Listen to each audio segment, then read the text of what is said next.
कौन सा अनुच्छेद मौलिक कर्तव्य से संबंधित है?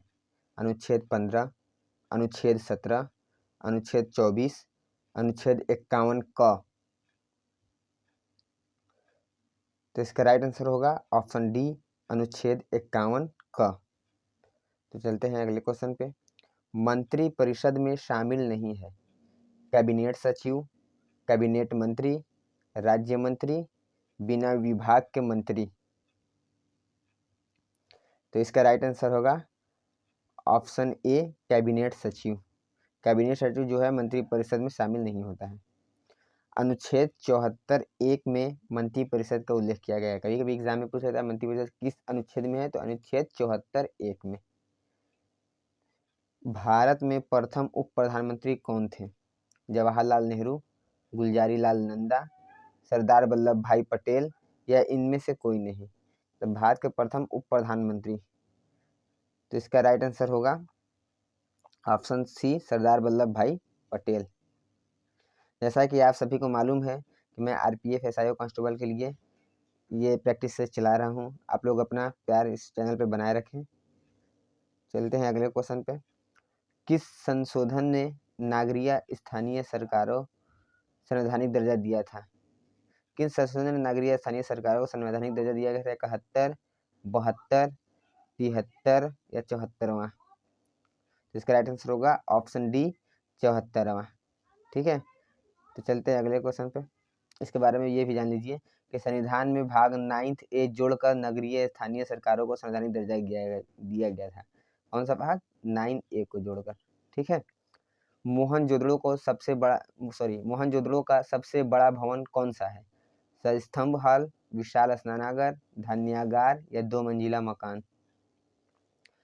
तो इसका राइट आंसर होगा ऑप्शन सी, धान्यागार। तो चलते हैं अगले क्वेश्चन पे।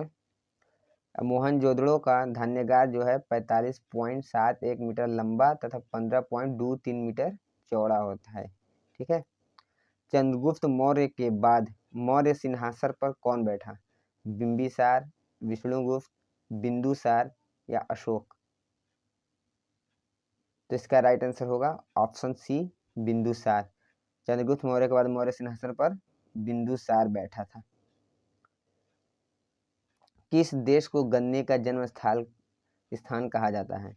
किस देश को गन्ने का जन्म स्थान कहा जाता है? ऑस्ट्रेलिया को, भारत को, श्रीलंका को या पाकिस्तान को? तो इसका राइट आंसर होगा भारत को। गन्ने का जन्म स्थान भारत को कहा जाता है। विश्व व्यापार संगठन को पहले क्या कहते थे? अब तो प्रेजेंट में विश्व व्यापार संगठन कहते थे, पहले क्या करते थे? गैट, यूनिसेफ, फाओ या यूएनसीटेड? तो इसका राइट आंसर होगा ऑप्शन ए, गैट, GATT। ठीक है। विश्व व्यापार संगठन को पहले क्या कहते थे? तो गैट। अरब सागर में गिरने वाली नदी कौन सी है? गोदावरी नदी, ताप्ती नदी, कृष्णा नदी, महानदी? तो इसका राइट आंसर होगा ऑप्शन बी, ताप्ती नदी। ठीक है। अरब सागर में गिरने वाली नदी कौन सी है? ताप्ती नदी है इन ऑप्शन में से। कौन सा सागर हिंद महासागर का पूर्वोत्तर भाग है? पूछा कौन सा सागर हिंद महासागर का पूर्वोत्तर भाग है? अरब सागर, अरल सागर, अंडमान सागर या इनमें से कोई नहीं? तो इसका राइट आंसर होगा ऑप्शन सी, अंडमान सागर। तो चलते हैं अपने अगले क्वेश्चन पे। संविधान का हृदय और आत्मा किसे कहा जाता है? जीवन का अधिकार, समानता का अधिकार, संवैधानिक उपचारों का अधिकार या इनमें से कोई नहीं? तो इसका राइट आंसर होगा ऑप्शन सी, संवैधानिक उपचार का अधिकार। ठीक है। डॉक्टर भीमराव अंबेडकर ने संवैधानिक उपचार का अधिकार को हृदय और आत्मा कहा है।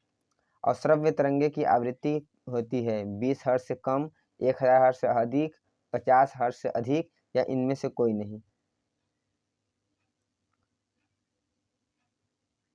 तो इसका राइट आंसर होगा 20 हर्ट्ज से कम। और श्रव्य तरंग को हम लोग सुन नहीं सकते हैं। ठीक है। तो चलते हैं अगले क्वेश्चन पे। किसकी गति प्रकाश की गति के बराबर होती है? एक्स किरण, वाई किरण जिसको गामा किरण बोलते हैं, पराबैंगनी किरण या इनमें से कोई नहीं? एक्स किरण या गामा किरण? तो इसका राइट आंसर होगा गामा किरण। इसकी प्रकाश की गति के बराबर होती है, मतलब गामा किरण की गति जो है प्रकाश की गति के बराबर होती है। तो चलते हैं अगले क्वेश्चन पे। भारतीय विश्व कला का मूर्ति कोष किसे कहा जाता है? हवा महल को, विजय स्तंभ को, तारागढ़ दुर्ग को, अचलगढ़ दुर्ग को। तो इसका राइट आंसर होगा ऑप्शन बी, विजय स्तंभ को। भारतीय विश्व कला का मूर्ति कोष किसे कहा जाता है? विजय स्तंभ को।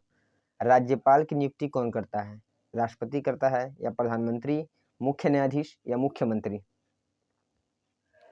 तो इसका राइट आंसर होगा ऑप्शन ए, राष्ट्रपति। राज्यपाल की नियुक्ति कौन करता है? राष्ट्रपति करता है। तो चलते हैं अपने अगले क्वेश्चन पे। वर्षा की बूंद का आकार किसके कारण गोलाकार होता है?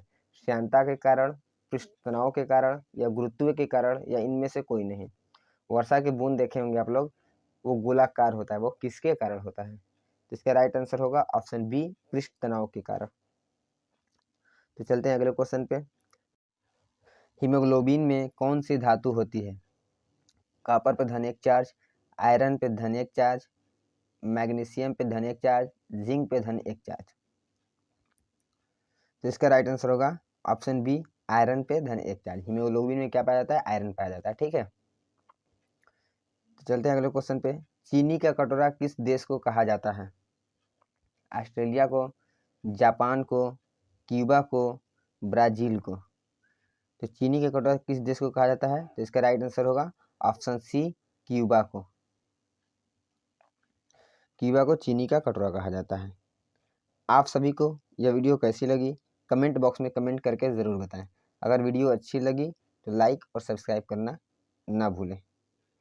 तो मिलते हैं अगले वीडियो में।